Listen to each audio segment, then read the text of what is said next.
नमस्कार। महाराष्ट्र के governor CP Radhakrishnan जी, मुख्यमंत्री श्रीमान एकनाथ शिंदे जी, केंद्रीय मंत्रिमंडल के मेरे सहयोगी महाराष्ट्र के उप मुख्यमंत्री श्री देवेंद्र फडणवीस जी, श्री अजित पवार जी, अन्य सभी वरिष्ठ महानुभाव और महाराष्ट्र के मेरे प्यारे भाइयों और बहनों, महाराष्ट्रातील सर्व शिवप्रेमी बंधू भगिनींना माझा नमस्कार। आज महाराष्ट्र को 10 मेडिकल कॉलेज की सौगात मिल रही है। नागपुर एयरपोर्ट के आधुनिकीकरण और विस्तार का काम, शिरडी एयरपोर्ट के लिए एक टर्मिनल बिल्डिंग का निर्माण, आज इंफ्रास्ट्रक्चर से जुड़े इन 2 अहम प्रोजेक्ट्स का शिलान्यास भी हुआ है। मैं इन सभी विकास कार्यों के लिए महाराष्ट्र के लोगों को बहुत बहुत बधाई देता हूं। अभी पिछले हफ्ते ही मैं ठाणे और मुंबई गया था। यहां मेट्रो समेत 30,000 करोड़ के प्रोजेक्ट्स के शुभारंभ का अवसर मुझे मिला। इसके पहले भी अलग अलग जिलों में हजारों करोड़ की विकास परियोजनाएं शुरू हुई हैं।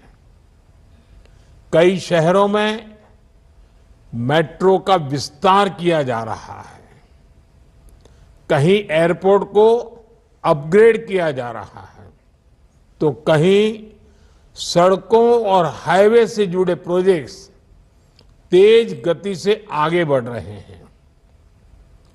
Infrastructure, solar energy, textile park से जुड़ी परियोजनाएं लॉन्च की गई हैं। किसानों, पशुपालकों के हित में नई पहल की गई है। महाराष्ट्र में देश के सबसे बड़े कंटेनर पोर्ट वधावन पोर्ट की नींव रखी गई है।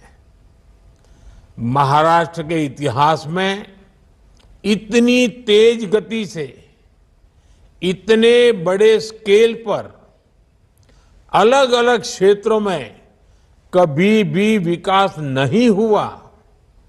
हां, यह बात अलग है कि कांग्रेस के राज में इतनी ही तेज गति से, इतने ही स्केल पर अलग अलग क्षेत्रों में भ्रष्टाचार जरूर होता था।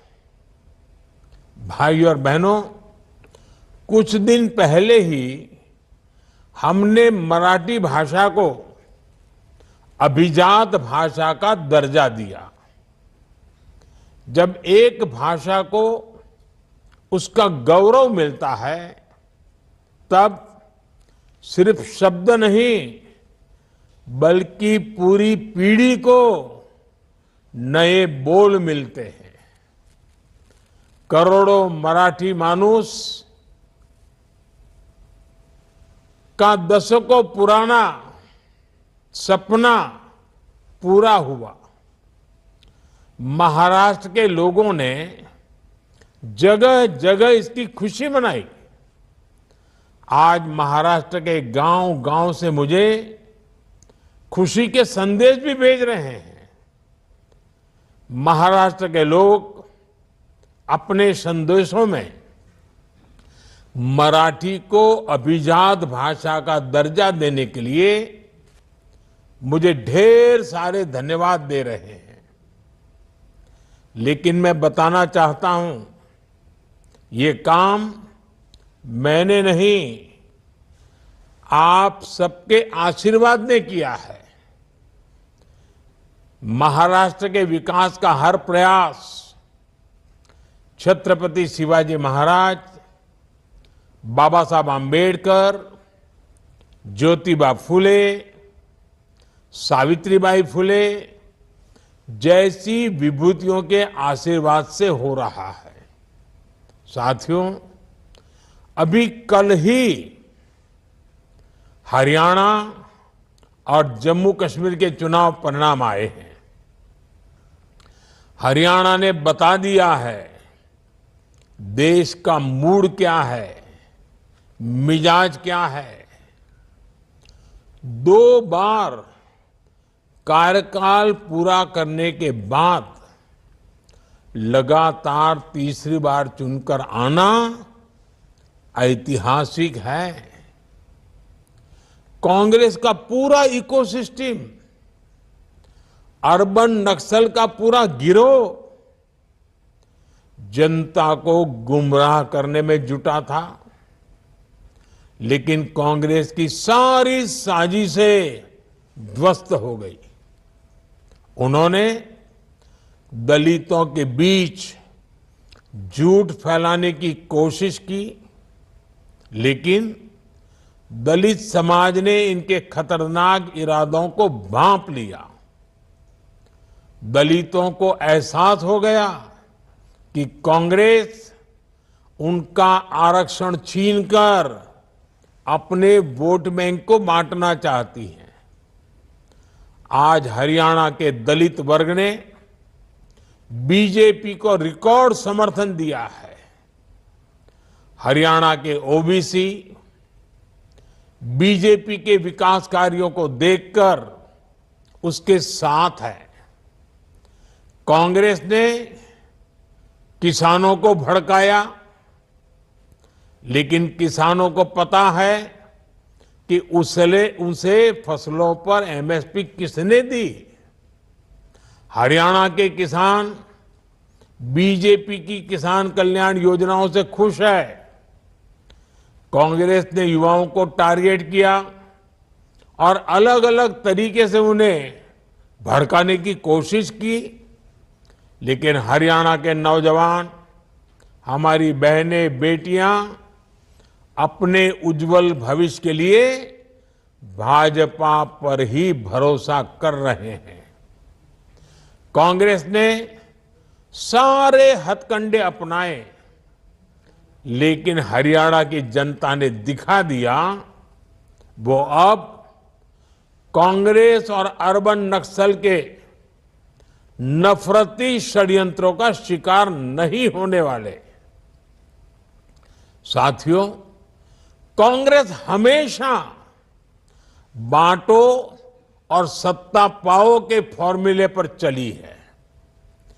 कांग्रेस ने बार बार यह सिद्ध किया है कि वो एक गैर जिम्मेदार दल बन गया है।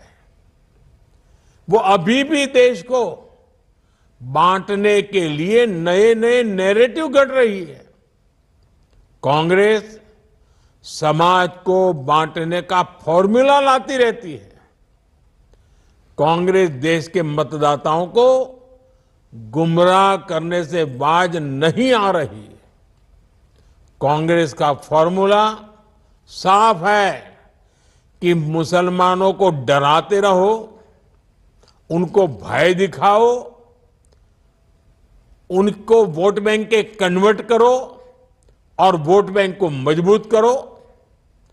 कांग्रेस के एक भी नेता ने आज तक कभी नहीं कहा कि हमारे मुस्लिम भाई बहनों में कितनी जातियां होती हैं।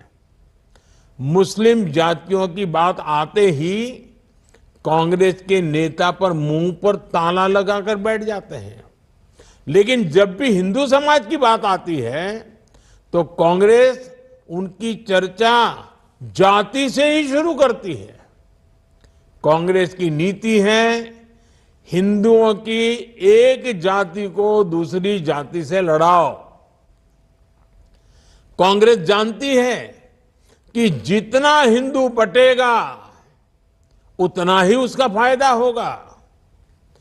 कांग्रेस किसी भी तरीके से हिंदू समाज में आग लगाए रखना चाहती हैं ताकि वो उस पर राजनीतिक रोटियां सेकती रहें। भारत में जहां भी चुनाव होते हैं वहां कांग्रेस यही फॉर्मूला लागू करती है। अपना वोट बैंक पक्का करने के लिए कांग्रेस समाज में जहर घोलने के हर हथकंडे अपना रही है।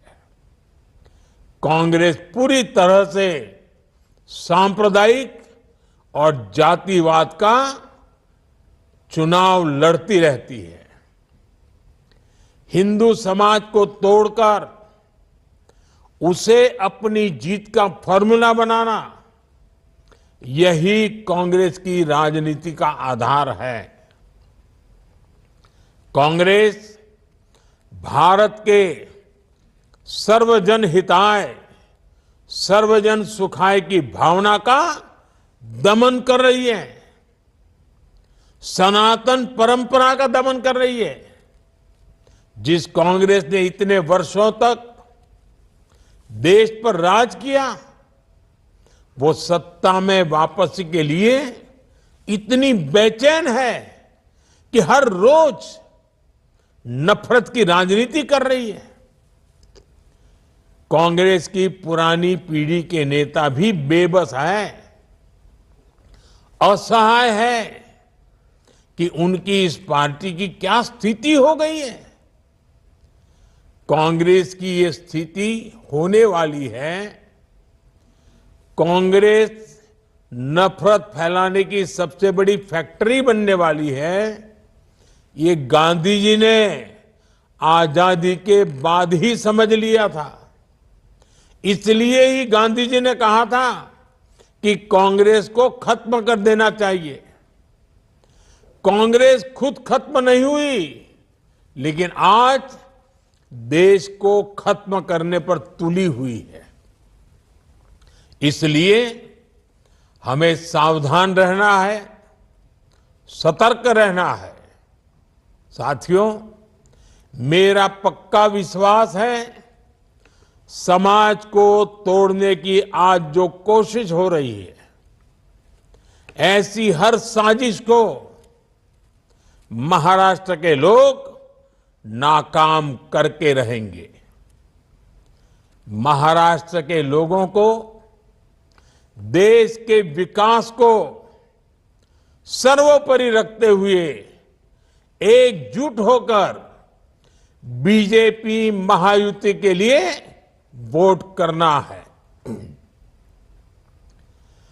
हरियाणा तर भाजपा जिंकली, आता महाराष्ट्रात यापेक्षा मोठा विजय मिलवायचा आहे। साथियों, पिछले 10 वर्ष में हमने देश के विकास के लिए आधुनिक इंफ्रा बनाने का एक महायज्ञ शुरू किया है। आज हम सिर्फ बिल्डिंग्स नहीं बना रहे हैं, हम एक स्वस्थ और समृद्ध महाराष्ट्र की नींव रख रहे हैं। एक साथ 10 नए सरकारी मेडिकल कॉलेजों की शुरुआत, ये केवल 10 नए संस्थानों को तैयार करना नहीं है, ये लाखों लोगों के जीवन को बेहतर बनाने का महायज्ञ है।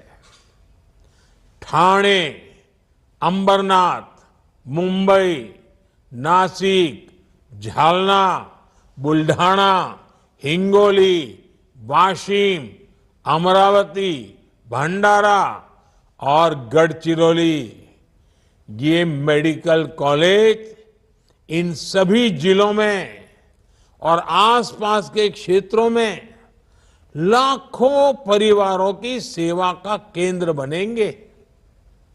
इनके चलते महाराष्ट्र में 900 मेडिकल सीटें बढ़ रही हैं। अब महाराष्ट्र में मेडिकल सीटों की संख्या लगभग 6000 हो जाएगी। इस बार लाल किले से देश ने संकल्प लिया है कि मिडिल क्लास में मेडिकल लाइन में 75,000 नई सीटें जोड़ी जाएगी। आज का ये आयोजन इसी दिशा में भी बड़ा कदम है। साथियों, हमने मेडिकल शिक्षा को सुलभ बनाया है। इससे महाराष्ट्र के युवाओं के लिए नए अवसरों के दरवाजे खुल गए हैं। हमारे गरीब और मध्यम वर्ग के ज्यादा से ज्यादा बच्चे डॉक्टर बने, उनका सपना पूरा हो, ये हमारी सरकार की प्राथमिकता है।